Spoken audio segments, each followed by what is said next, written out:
I hit the live button and we're going, and hopefully everything goes today a little better than it did yesterday. He says after the second time hitting the live button. Anyway, we are Mr. Video Games, and today we're watching commercials on YouTube. Apparently, no. We're going to talk about the games that we played over the week. Actually, which one of us wants to go first? Like, because we've been out for a few weeks now, so. Do either of you have a preference of talking order? Because I've only got the two. I mean, I have no preference, honestly. Alright. Does anybody feel super passionate about a certain thing? I'm dropping you straight into Splitgate. What's up?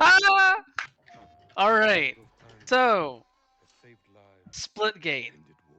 Obviously, this game has gotten a lot of buzz in the time that we've been gone. But the real truth of the matter is that this game's been around for a while now. It's been like in beta on PC for like 2 years, I want to say, at this point.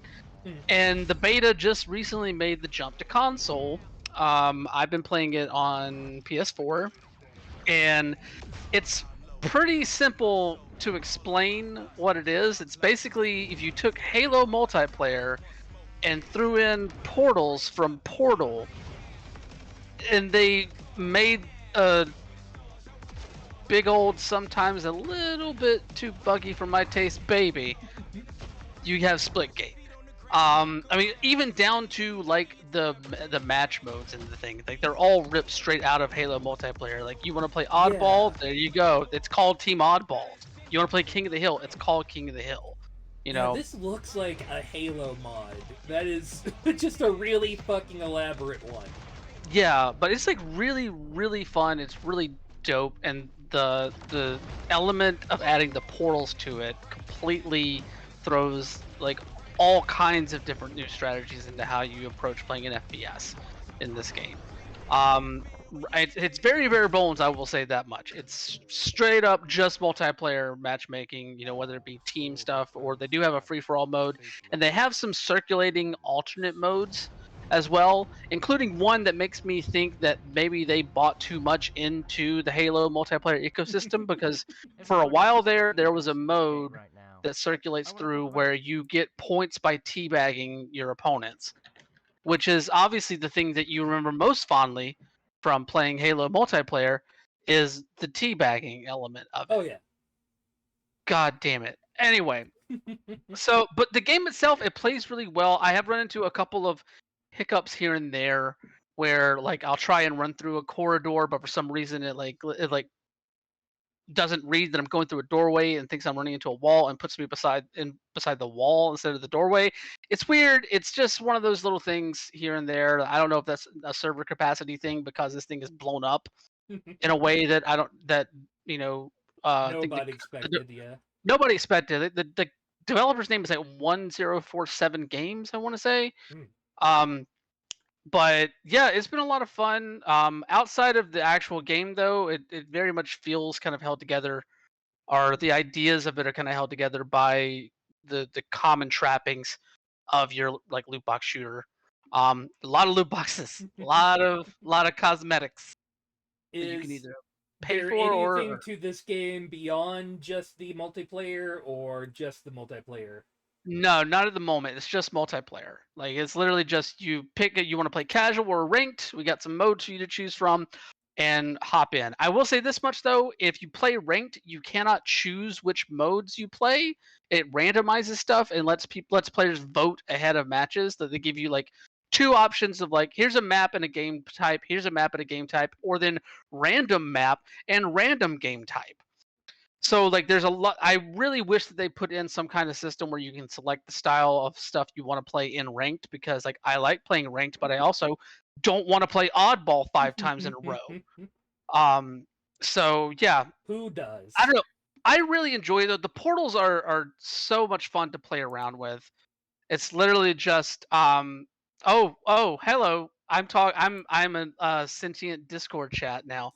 Yep. Hooray. We can Derp, see derp, what kind of Discord channels Trav's browsing while we.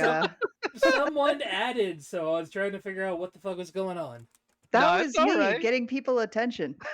It's Okay. totally It fine. worked. I just thought it was funny. It really Um, worked. No, but like the portals are fun because like basically you set up portals and you can see through your portals. You can literally just like set up on like a spot that you find is kind of secluded, a little bit away from the action. Throw up portals to where you can view into other places and shoot people through portals. Oh, I Neat. like that. It's dope. The traversal takes on a whole different name in this game compared to past like Halo style multiplayer shooters. You also have a jetpack, so you can jetpack around. And other people's portals you can't see through, but you can still fire through them, and you can Okay. still travel through them as well. So I don't know. All in all, I've really had a lot of fun with this one. I did not realize how quickly I could get back my muscle memory from playing so many years of Halo 2 and Halo 3 multiplayer, but it did. So I don't know. Yeah. I've been having a lot of fun with it. Yeah, that's what keeps distracting me because my brain keeps saying, "This is Halo. You've played this game. No, no, this is a new game. No, but this is Halo, right? No, it's not Halo." For all intents and purposes, it's Halo. I am amazed Bungie doesn't have something at least like, say, "Hey, this is cool" or something to say about this thing because it's fucking Halo. I can't stress that enough how much that hurts my head. I mean, they even have their own facsimile for the energy sword in this game, which is the BFH, which is that giant fuck off hammer that you see getting thrashing people on the I stream love right it. now. Yeah, so like it's just Halo with portals is the easiest way to describe this thing. So if that sounds appetizing, you'll probably like it. The beta is free to download. You can play it free. It's free to play. I think for the foreseeable future. So yeah, check it out if you're interested. It's like Gary's mod for Halo instead of Half-Life. In some ways, yeah. Okay. Yeah. Less flexible than what you can do with Gary's mod, but yeah. That's dope. Okay. I'm not complaining. It looks awesome. I No, might have to poke at this. it's a lot of fun. It's a lot of fun. Linz, I'm dropping you into Warframe. 3, 2, 1, let's go. Alrighty. So y'all have heard me talk about Warframe a lot. TennoCon actually happened over the summer, while we were off, and they announced that their latest chapter in the cinematic, not even cinematic, but the storyline, the new war, is coming out soon this year. And along with it, they're bringing us crossplay and cross save because it is currently available for PC and all consoles, Switch All included. consoles? Okay. Switch included. Oh, Oh, that's going to chug like fuck. Yeah. unless they run in the cloud. Which I think they might be. Yeah, how else are they But do it? crossplay is going to be awesome because I know like Playwatch's nephew has an Xbox. He does not have a PC that can run it and really wants people to be able to play with. And we don't have an Xbox, and I wouldn't play this on console if you paid me. So, but yeah, it'll be nice to have cross save as well because I'm going to, on days that I feel like crap and don't want to get out of bed, I can pick up where I've left off on my Switch. Nice. So that'll be nice. Now, the only downside to playing this on Switch is that as of an update, I think it might have been last summer or the summer before, the game is officially too large to fit on the base storage of the Switch itself. Also So a you problem. need external. But the storyline has been spectacular. The new war is finally bringing us an invasion by the sentients, which is what we're seeing on the screen. The sentients are kind of like the big bad / demigod / dear God run. I swear to God, I hate running into them in missions because you're going through just killing things like normal, and then a couple of these fucks show up and you realize that they very quickly become immune to every single damage type you throw at them. You have to perpetually switch your damage type, which is very difficult to do. But the new war is letting us also play through the eyes of two of the other factions that we've been warring with, which are the Grineer and the Corpus. Okay. They have forever just been like the baddies. You mow down legion upon legion of Corpus and Grineer, depending on the mission that you're running. But we get to play as this particular Grineer out on the plains of Eidolon, and we'll also be able to play as a Corpus Tech, who is one of the few left on a ship after the Sentients have come and demolished their fleet. I felt the Corpus Tech's storyline in my soul because he's perpetually getting orders from one of the big bads of the Corpus faction and never gets called the correct name. And it's just It's a nice touch. Do this, but sir, if we do that, I don't care, do it anyway, insert wrong name here. And it's just like, Gotcha. But yeah, this is Call 175. Basically, the Grineer are all clones. And they're usually pretty dumb. They are not articulate. There's actually a friendly one that you can help weekly with his weekly mission. His name is Clem. And about all he can say is his name and the name of his weapons, which is Grakata. Okay. And he just kind of like runs in and like berserker rages everything in the mission. As you do. Just yelling, Clem, Grakatas. And it's adorable. But highly, highly recommend if you haven't gotten into Warframe, do it.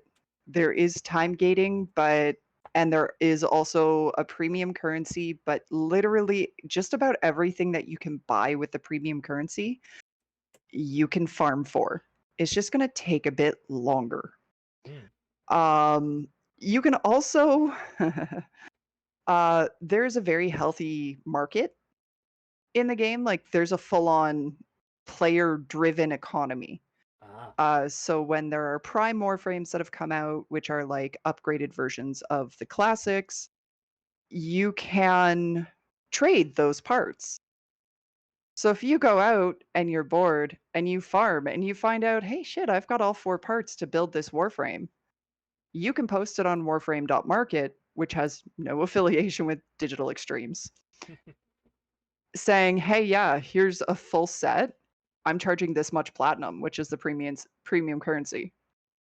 And you'll get pinged in game by somebody going, yep, I'll buy it. Like Playwatch has gone through something like tens of thousands of platinum in this game. He has never purchased any. Yeah, doesn't he have like all of the money somehow? Not right now. He's fucking broke in that game. But it's because he went on a purchasing spree because he had a bunch of Prime frames that he wanted the last part for. Like he had farmed for it and he was missing one piece. I know. And he got sick of the farm. So he's like, fuck it, to the market. But yeah, totally worth picking up. The storyline is great. It does take a little bit to get into the storyline, but totally worth it. Cool. Now, do you guys want a long talk from me or a long talk from me? What's the difference? You know exactly what the difference is. One of these games I have opinions on, and the other one I have opinions on. Hit us with the opinion. Oh, okay. Yeah. You asked for it. Get into the dirt. Oh boy. All right. I bought this game on release, fucking 10, 15 years ago now, and it's been re-released onto the Switch, so it's time to try again. What's going on, Coop? And this motherfucker, this little fucking guy right here, I want to love you. I want to love you, because sometimes I will be playing this game and I am like, holy shit, it's a Zelda game again. And it's not like Breath of the Wild Zelda where it's just running around and shit. I'm actually going into dungeons and I'm doing like real puzzles in dungeons, not just trying to play makeshift with a giant transformer. No, I am in a fucking dungeon again. And then the game is like, hey, we want you to shoot this thing up here. And you gotta do the waggle. And it's not like other Wii games. It's not like playing Mario Galaxy, where the waggle is just there for you to do the little spinny jump, and that's super fun. Or Metroid, where sometimes you need to pull it out for interacting with certain things. Those are great ways to do waggle interfaces. No, this game has you fucking all of the goddamn time aiming and shooting. Even with your goddamn sword, you've got to do the skyward strike, but you're kind of doing like this, like, shit, which way is up? I don't fucking know. Link, aim your sword at the goddamn sky. I need to charge my strike. And he won't. He won't fucking do it. I have come to realize the best way to fucking do this is keep your hand in your lap and use that to point at the TV. That way your hand is always in the same goddamn place, because when you're sitting here and you're actually playing, where you are keeps slowly shifting off into one fucking direction until what the game thinks is the middle of the screen is your fucking roommate's room somehow. I don't fucking understand you, you fucking Switch controller, and what you think I am trying to do. And you can say to me, but Travis, this game allows you to use buttons instead. You don't even have to use motion control. Oh, fucking contraire. Now it's just the little waggly bit is even more difficult to control with the tiny little right W. Why is it so hard to control this little bastard running around awkwardly with his sword like, the whole time? I want to love this game, and I'm going to beat this game. This game has lorded itself over me for 15 goddamn years. 15! I bought this game on release with the Wii Plus remote, all shiny and new. I played through the first temple, and the first boss sucks. I hate him. I don't understand what you're supposed to be doing. Every time I've ever played it, it's taken me like 10 minutes to beat the boss, not because he feels hard, but because he feels cheap, because you have to point your Wiimote over here and then do like a swirl around, then slashy thing so you're not hitting him where he expects you to be hitting him and all this dumb shit.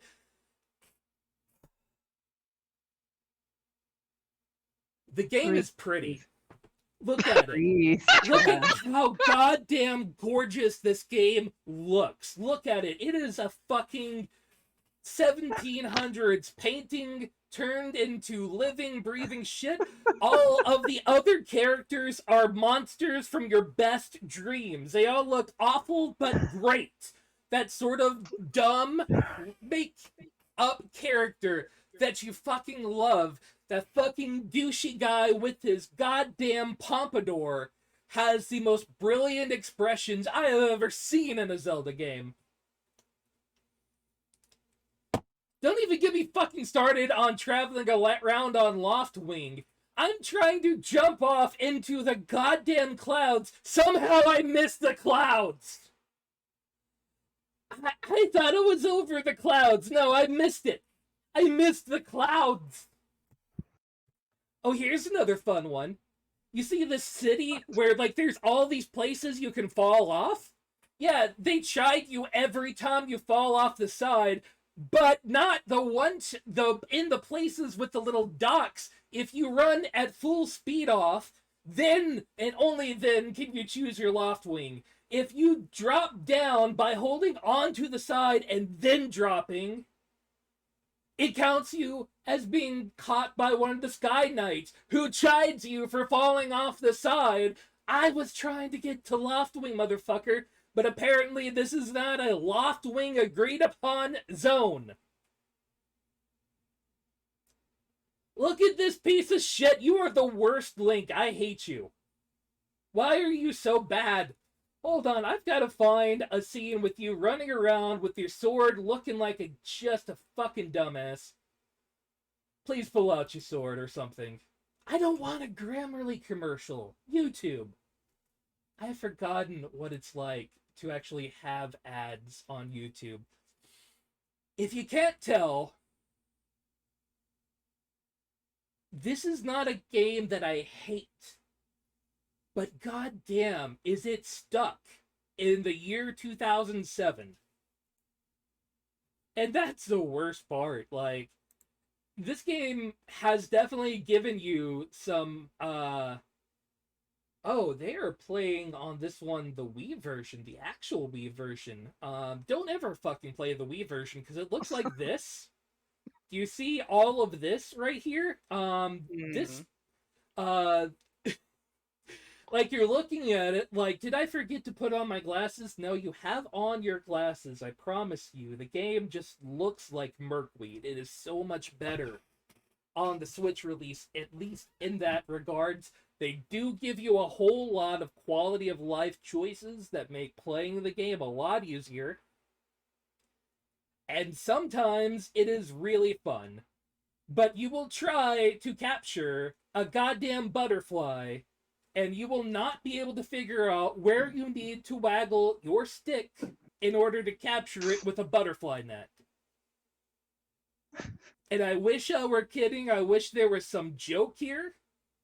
But sometimes I can't capture a butterfly because I can't figure out the stick.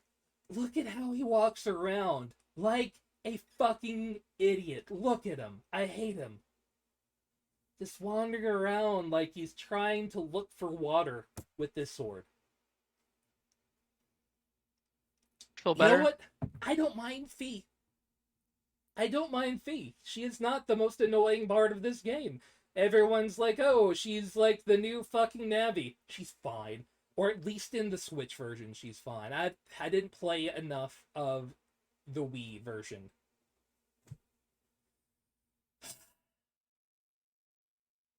What I'm saying is, if you are like a hardcore Zelda fan, you'll want to play it because it is a fun game. But understand that you are going to be real fucking frustrated by this game in parts.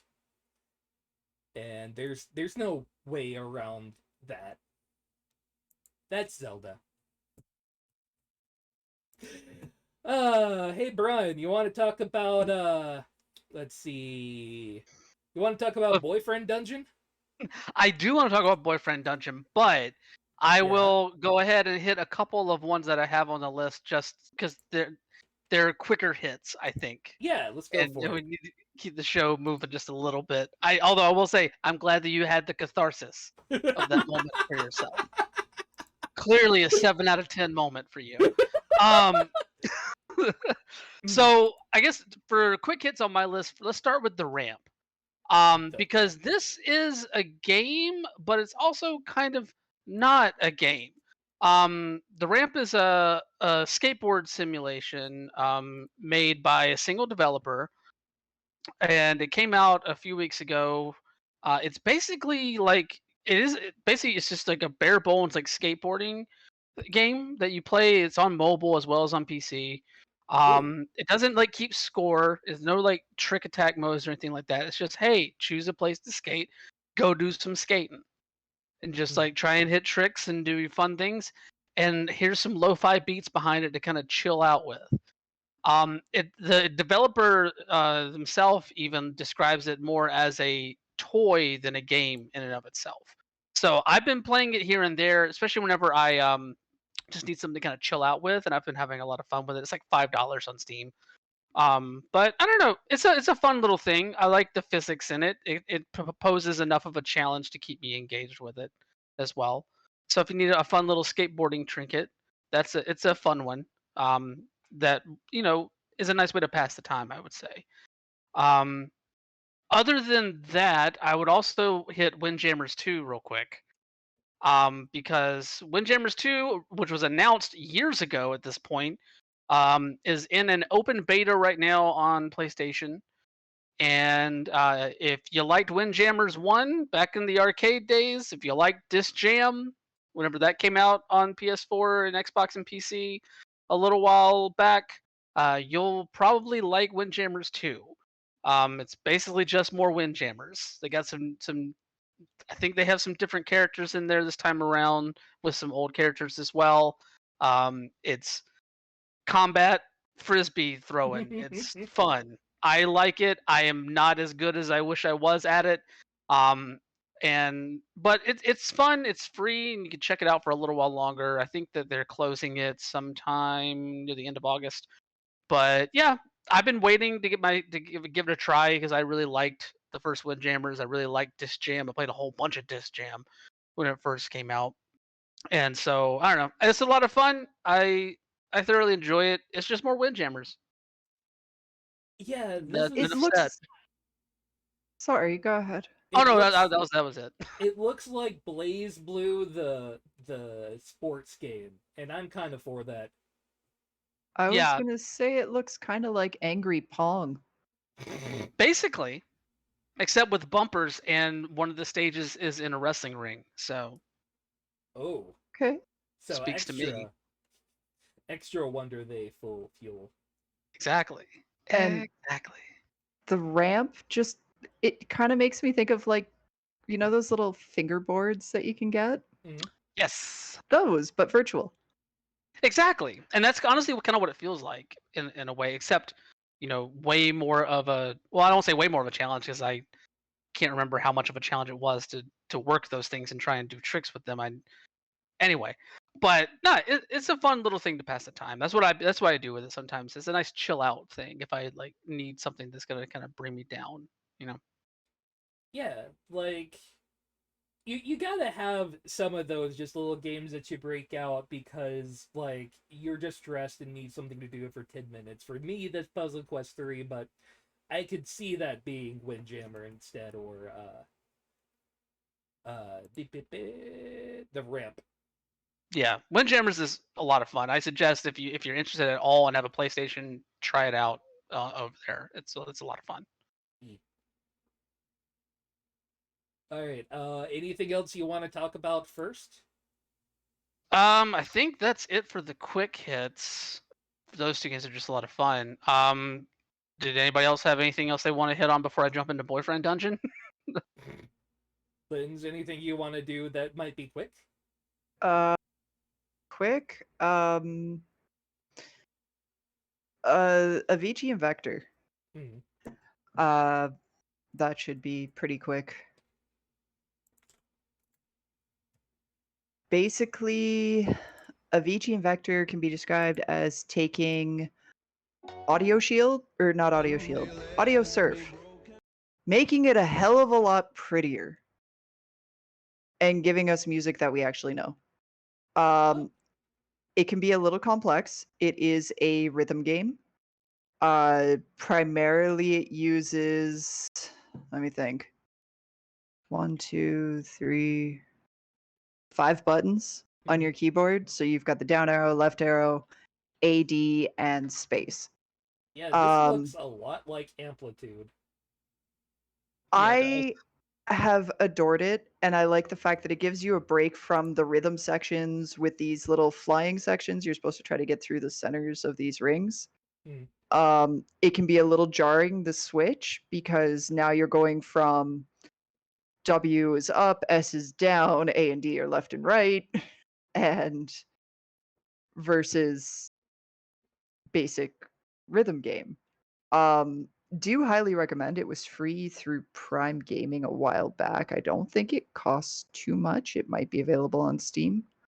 I think I blew through to like the third world my first time playing it, and cannot beat the final song in the third world to save my life. So, but yeah, highly recommend it. It's stupid fun. Really good tunes. All right, so the one I'm honestly the most interested in because there's so much to unpack in this. Boyfriend Dungeon. Yes. Boyfriend Dungeon. Date your weapons, as the trailer loved to exclaim. So, this is the latest game from Kit Fox, and I have been playing through it. I haven't finished it yet, but I've been really enjoying it. It's basically combination dating sim and dungeon crawler. Mhm. But all of those things pack into it a very realistic feeling, emotional punch to them, because basically you play as a character who is coming to Verona Beach to visit your, I think, cousin.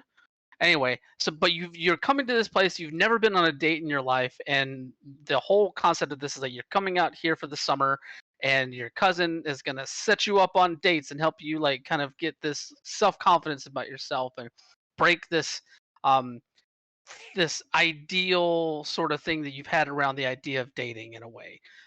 Really just break the ice on it.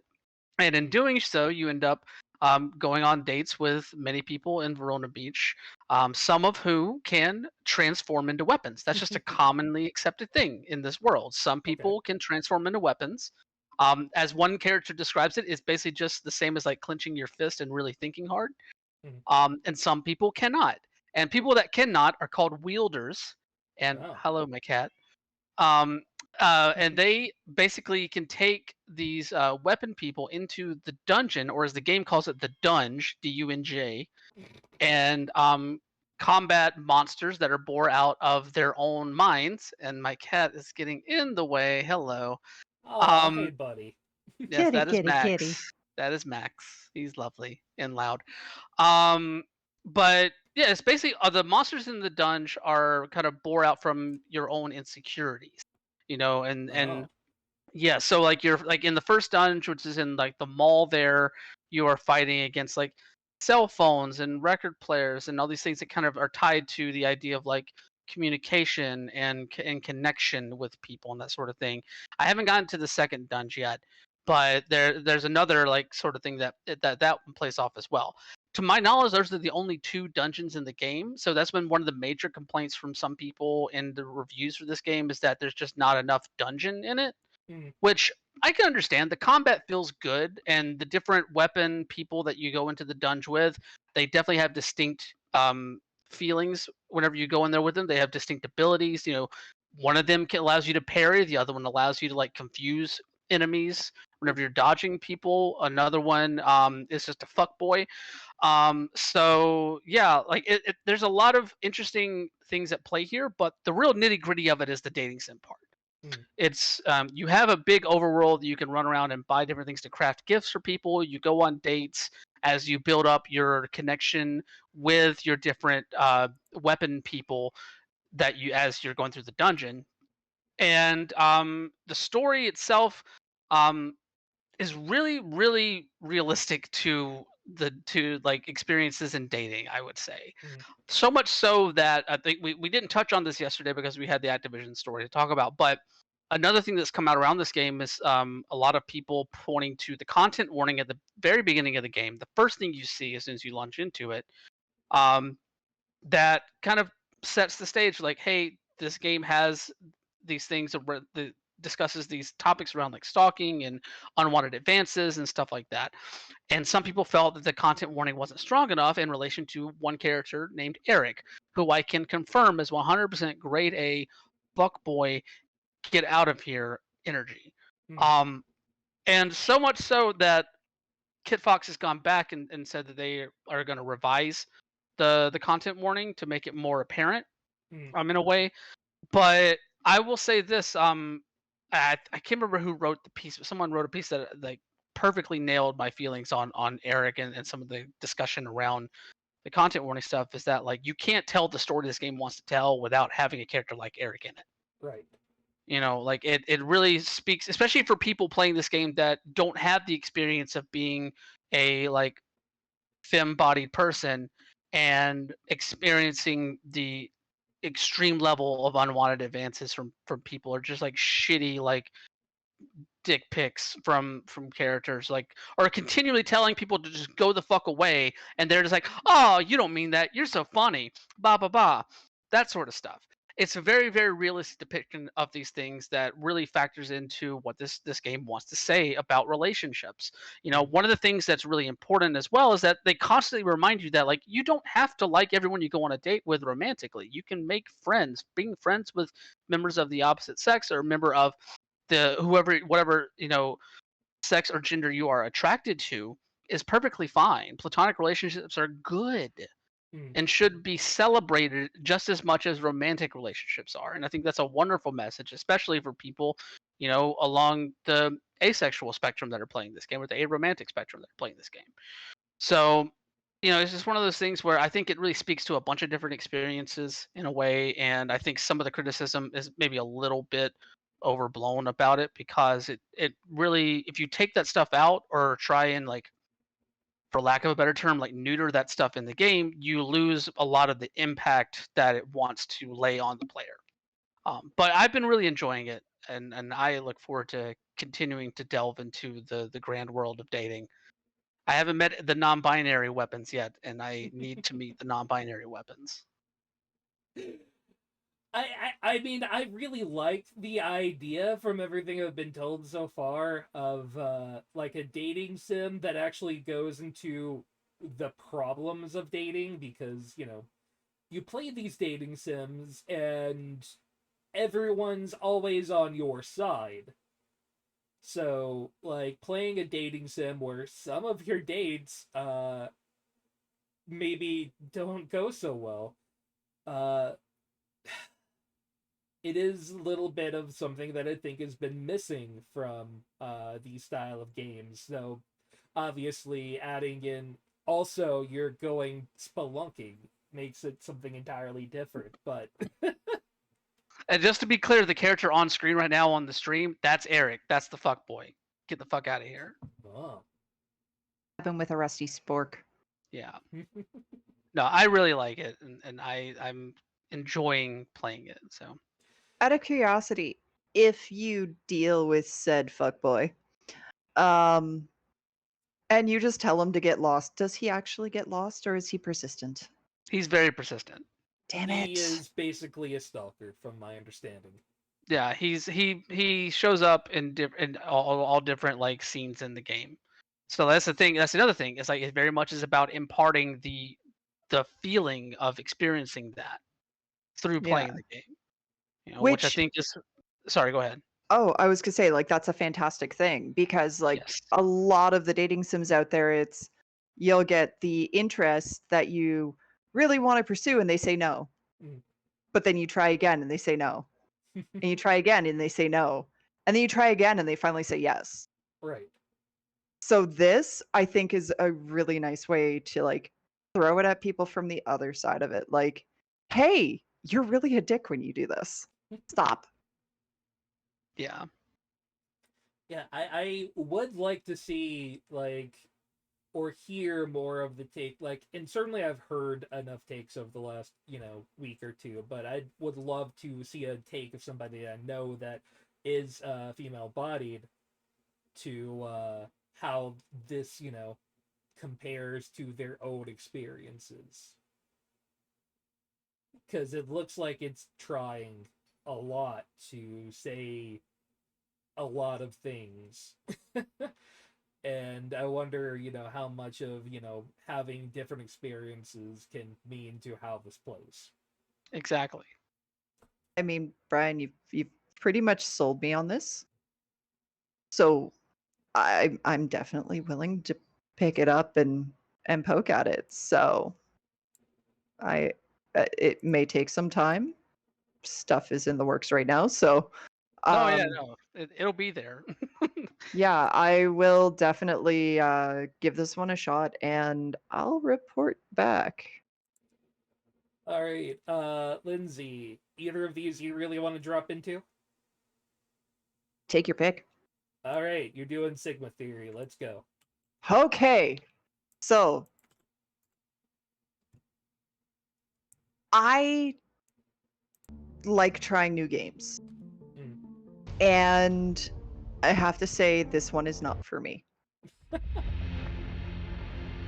I Okay. love the concept behind it.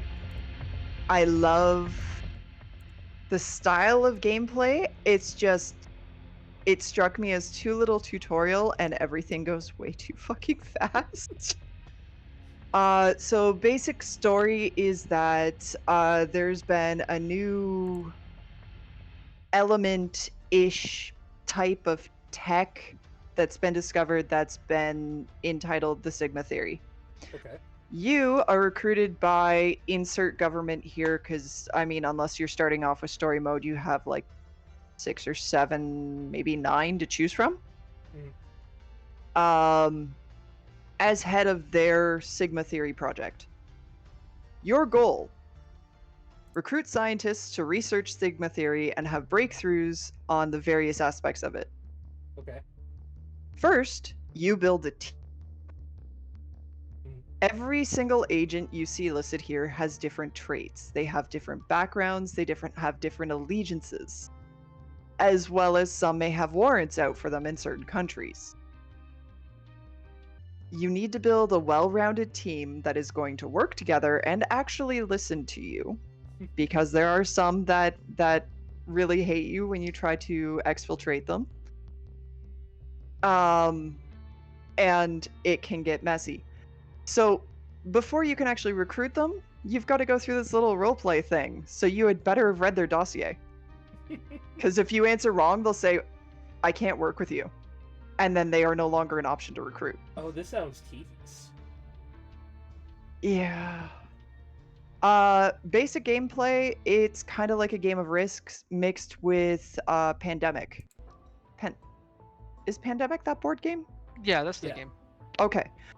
So it's kind of like risk mixed with Pandemic. So you've got your agents, you all start in your starting country. You choose where you're going to send them. Once they're there, you have options as to whether they're going to try to do intel, whether they're going to try to find scientists. Once you find scientists, you then have to essentially spy on them so that way you can get information that you can use to either bribe, seduce, or just flat out kidnap them. Or you can try to convert them to your cause. Mm. And then sometimes you have to do like a full exfiltration minigame, which is a freaking nightmare. I have never once actually succeeded in exfiltrating a scientist. If you get caught, your agent gets arrested. You have to negotiate with foreign powers in order to let them go. Meanwhile, you have other foreign powers coming in, asking you for favors and trying to build allegiances. It's a lot. If you love ridiculous strategy games, and I don't mean like ridiculous as in funny, haha, I mean ridiculous as in good luck keeping up with absolutely everything because your brain will melt. Try it. Like, I used to play stuff like Plague Inc. and Pandemic and stuff along those lines, and I thought I was fine. And then this, and nope. Oh no, I've tried some of the in-depth strategy games, and I have to nope out on those. Like, oh god, most Paradox games as no. You know me and strategy, like, I love building out complex scenarios. Mm. I had fully and completely lost this game about 45 minutes after starting. Because through all of this, you have to try to keep your own government happy and keep their faith in you up. Mm. My government had completely lost faith in me within 45 minutes of starting the game. Lord. That's an exfiltration. It sucks. All right. Real quick from my end, it is 2002. The Matrix is the big game or the big movie out there that everyone fucking loves, and that's great. And everyone is listening to techno and being cool dudes. Along comes one of my favorite shooters ever. It is a rail shooter. It is really not very difficult. But boy, is it a lot of fun. It initially sold itself in the most interesting way. Starting in Japan, there was a vibration device, and Game Girl Advanced wrote this great article about using the vibration device that comes along with it. But really, what it's meant to do, and your controller, if you play it now, especially on the PlayStation 5 controller, it vibrates like living hell. But that is a good thing, as you are going through all of this very zen gameplay, trying to collect drops from the enemy creatures that are flying along. Uh, this is the greatest metaphor for fucking that I think has ever existed. As like the last level goes through all of this stuff about the ebb and flow of life itself, and then you save Eden from where she is bound, which is a big ham-fisted metaphor for rebirth. So it's really cool, it's really fun, the visuals are great. Despite the fact that it's all just empty polygons, sometimes filled in polygons. I love everything about this game. It is, to me, on the same tier as Ikaruga. It is available on basically everything that you could want it to be available on this point, except, I think, the Switch. But it is just the most fun you will have if you really want to have a real chillax game session and do something neat. I can't recommend this game enough. I know looking at it is very different from actually playing it. Because looking at it, it looks real boring. I know this for a fact.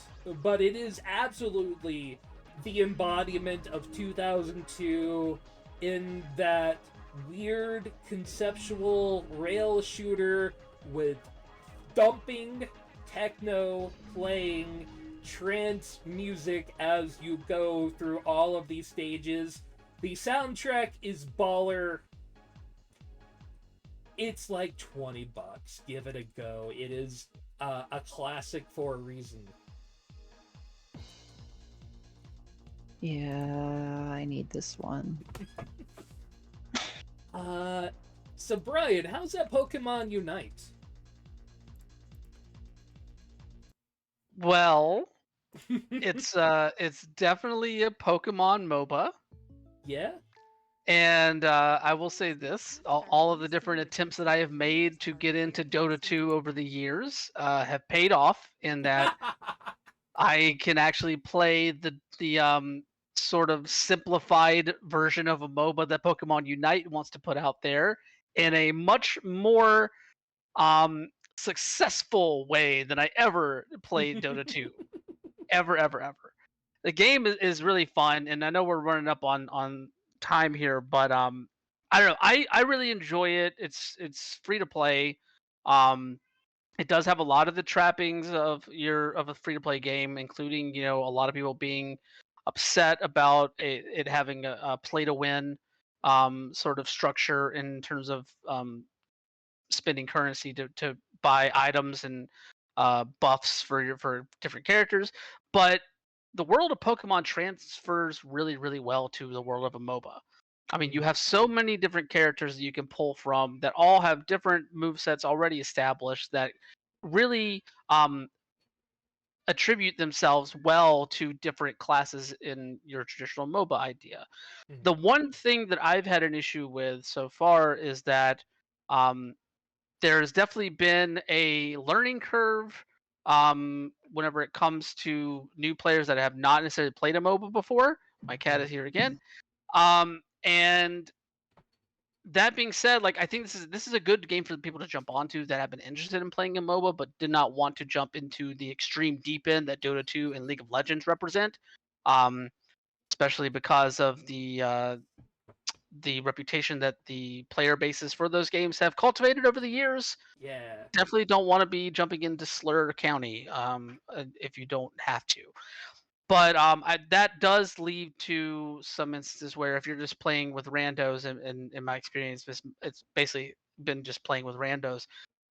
If you can do your best to try and implement common MOBA strategies, especially ones that apply to certain characters, but not everybody understands the strategies per se. So it does make for some frustrations if you are kind of sticking to that stringent like MOBA strategy mindset. Hmm. Um, the game itself has a lot of interesting kind of plays on the MOBA structure.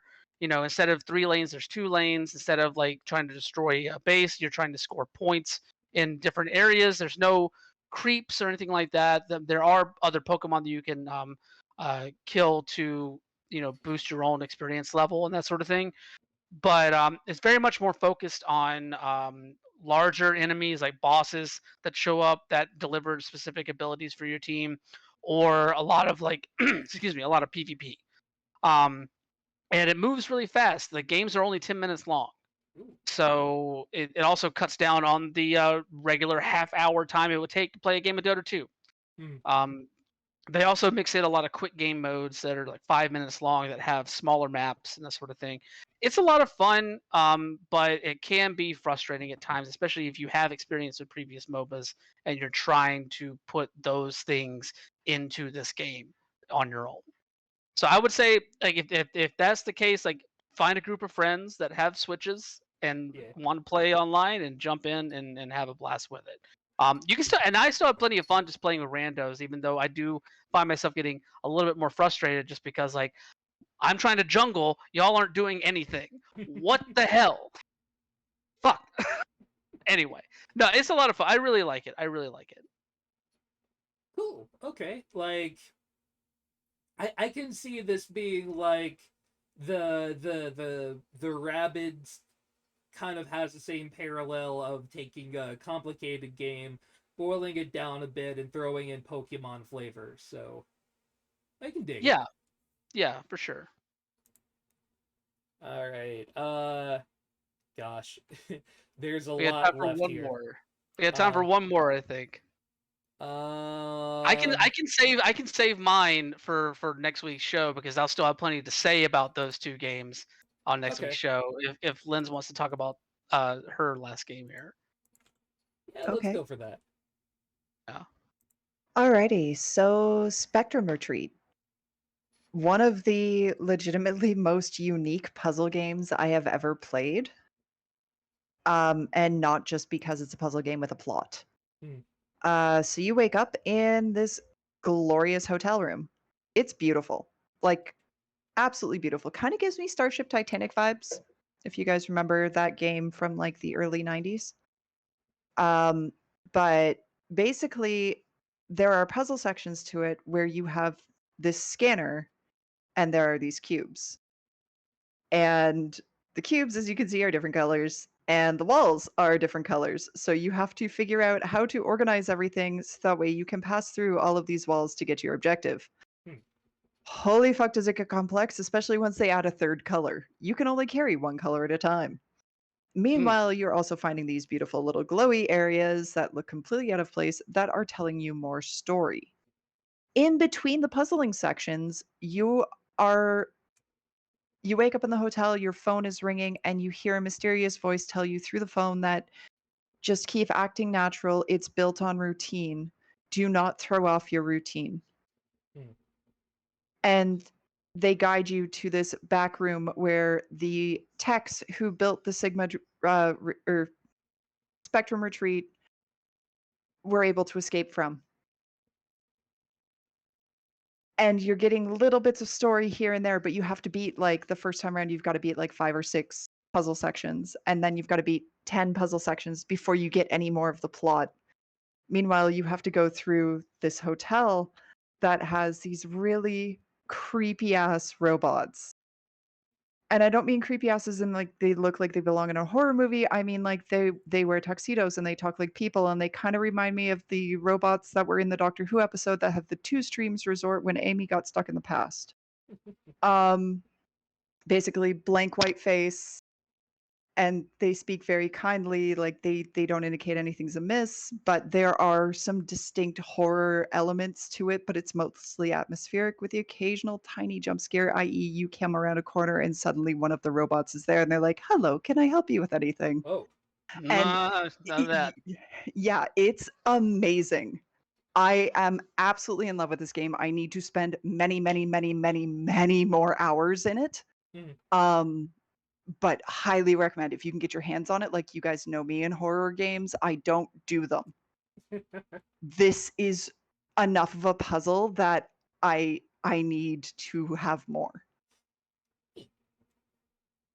No, I really like the look of this yeah. game. I think you guys would both really enjoy this. I cannot recommend it enough.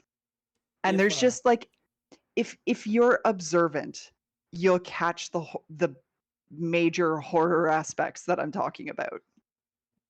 But you have to be observant, explore everything. if it wasn't for the fact that I still have to finish Skyward Sword and Psychonauts 2 came out today, and No More Heroes 3 is coming out on Friday, it's too much. It's too much.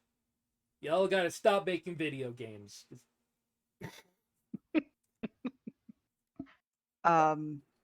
But yeah, if anybody watching tries it, Brian, if you try it, Trav, if you finally get time, see robots, robots, Oh, it's a they're Slenderman. and they're Oh. all very pleasant sounding. It's yeah. If anybody gets the chance to play it, let me know what you think.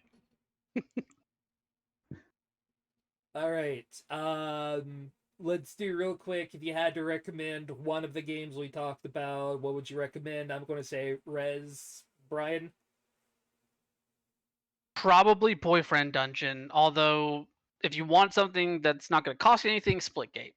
Boyfriend Dungeon, though, is definitely a vibe. It's definitely something worth checking out.